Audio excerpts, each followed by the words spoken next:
Ndagusuje kandi nkwaye ikaze kuri wese ukurikiye Story House. Reka nizere komeze neza. Reka nshimire wowe duteze amatwi muri kano kanya, nawe udasiba gukurikirana ibiganiro byacu. Reka nshimire n'ubundi we wakoze subscribe nawe utari wayikora. Reka nizere ko urasiga uyikoze kugira ngo tujye dukomeza kubana mu biganiro bigiye bitandukanye. Nge Didiane Mahirwe. Ese ujye wumva ubangamiwe nuko umukunzi wawe yitwara, ukumva hari imico utamukundaho, ukumva birakubangamiye cyane ku buryo mwanatandukana. Dore uburyo wahindura imico n'imyitwarire ye mibi niba umukunda koko. Abantu benshi bavuga ko bidashoboka ko wahindura imyitwarire y'umuntu, kutagomba no kubigerageza, kugomba kwemera imyitwarire ye n'imico ye ku buryo budahinduka. Birazwi neza ko koko utahatira umuntu guhindura imico ye kubw'imbaraga zawe, ariko hari uburyo wamufasha kumva ko agomba guhindura imyitwarire ye. Turababwira uburyo bugera kuri 5 bworoheje bwagufasha guhindura imyitwarire y'ugukunda, maze mukagendera mu nzira imwe bitabaye ngombwa kumwirukana mu buzima bwawe burundu. Bituma urukundo rwanyu ndetse rukomera cyane. Uburyo bwa mbere bwagufasha ni ubu ngubu. Umva ikimutera kumva adashaka guhinduka. Kuba uwo mukundana yaba afite imyitwarire ubona idakwiye kandi ukabona idahinduka, haba hari ikintu kibyihishe inyuma gituma adahitamo guhinduka. Dufate nk'urugero, niba umukobwa mukundana ubona kubeshya, akabikora uyu munsi ukamubwira, akongera akabikora undi munsi, akabikora inshuro nyinshi. Ikibazo aho suko atari mukuru kumubwira ngo ujya witwara nk'umuntu ukuze, ntacyo bizamuhindura ku myitwarire ye, ahubwo bizatuma akuzinukwa burundu. Dufate nk'urundi rugero, niba umusore mukundana anywa nk'inzoga cyane, agasinda, akabarara mu tubyiniro, agataha nijoro cyangwa bwakeye, kumubwira ngo ajye yifata nk'umugabo sibyo byatuma rwose ahinduka, ahubwo bizabatandukanya.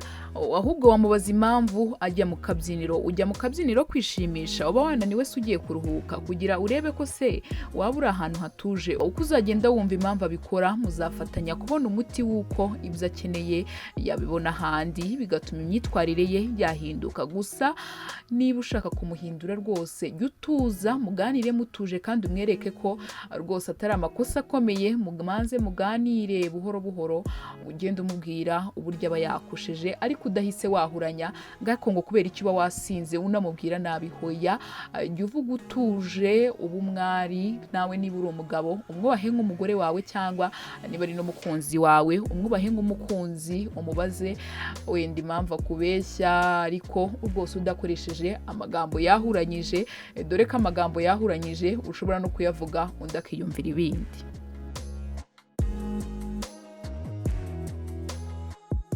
Uburyo bwa kabiri bwagufasha ni ubu ngubu. Musubiriremo noneho umuha inama. Inama buri gihe nizikora mu guhindura imyitwarire y'umuntu kubera impamvu nyinshi. Kenshi hari ubwo byumvikana nk'aho uri kumucira urubanza cyangwa kuba umufata nk'umunyamakosa, bigatuma ahubwo arushaho kurakara nuko niyongere no kugutega amatwi. Ariko igihe umaze gufata umwanya ukamutega amatwi, ukumva impamvu yitwara muri ubwo buryo n'impamvu atabashaka guhinduka, ushobora kumuha uburyo wowe utekereza bwamufasha. Muri ubu buryo biragoranye cyane ko umuntu yakanga kukumva mu gihe nawe yamaze kukubwira ibibazo bye bimutera kudahinduka. Kugira ibyo umubwiye bigira imbaraga, musubiriremo ikibazo nk'uko yakikubwiye. Kumusubiriramo bizatuma yumva ko wamwumvishe kandi wamuhaye agaciro, cyane ko utari kumucira urubanza umuhindura ku ngufu. Musubiriremo inshuro nk'ebyiri kugira yumve neza ko impamvu ze wazumvishije. Intambwe yindi ya gatatu yagufasha guhindura uwo ukunda aho kugira ngo musige ni iyi ngiyi. Itware nk'uko ushaka kubona yitwara. Inama ngo burya zumvikana iyo ubwira abona ko nawe ibyo umubwira ari byo ukora. Niyo mpamvu uba ugomba kubaka uburyo bw'umwitwarire ushaka ko uwo ukunda yagira. Bizagufasha kubikora muri ubu buryo. Bwa mbere ni ubu, ni ukumwereka si uko mubwira. Mwereke mu migenzereze uko yakora ibintu mu bundi buryo. Bwa kabiri ni ubu ngubu, kumwereka atari ukumuhakanya, bikamuha ubutumwa bumubwira dore ibyo wagakwiye guhita utangira gukora, aho kuba umwereka iki kubera iki udahagarika gukora gutyo koko. ubwa gatatu ni ubungubu biri mu ntekerezo zacu. Twese tugerageza gukora nk'ibyo tubona n'abandi. Biroroshye ko nubwo umuntu atavuga, umuntu yareba uburyo yitwara nawe ugahitamo kwitwara nkawe. Niba rero uwo mukundana nawe akubonamo ingeso mbi, nasumva inama zawe rwose. Urugero rworoshye ni urunguru. Niba uwo mukundana adakunda kubyina, wowe shyiramo indirimbo utangira ubyine, uzabona bimushimishije, numufata akaboko azemera aze umwigishe kubyina.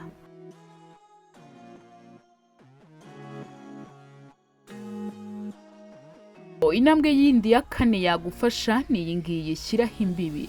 Kwemera imyitwarire y'uwo mukundana si ikintu gikomeye cyane, cyemeza kumwitayeho. Niba imyitwarire ye imubangamiye kandi nawe ikubangamiye, ni igihe cyo kuba washyiraho imbibi. Gushyiraho umurongo ngenderwaho bivuze kutemera imyitwarire imwe n'imwe mu mibanire yanyu. Ubwo rero urukundo rwanyu rugira umurongo ngenderwaho rutagomba kurenga. Impamvu bashyiraho umurongo ngenderwaho ni ukugira ibintu bive mu rujijo, yaba muri wowe no kuwo mukundana, ibigomba kwemerwa n'ibitagomba kwemerwa.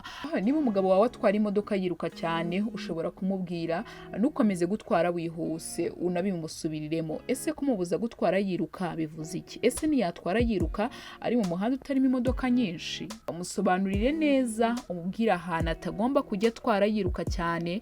Icyo gihe uba uri kugenda ushyiraho imirongo ngenderwaho mu rukundo rwanyu.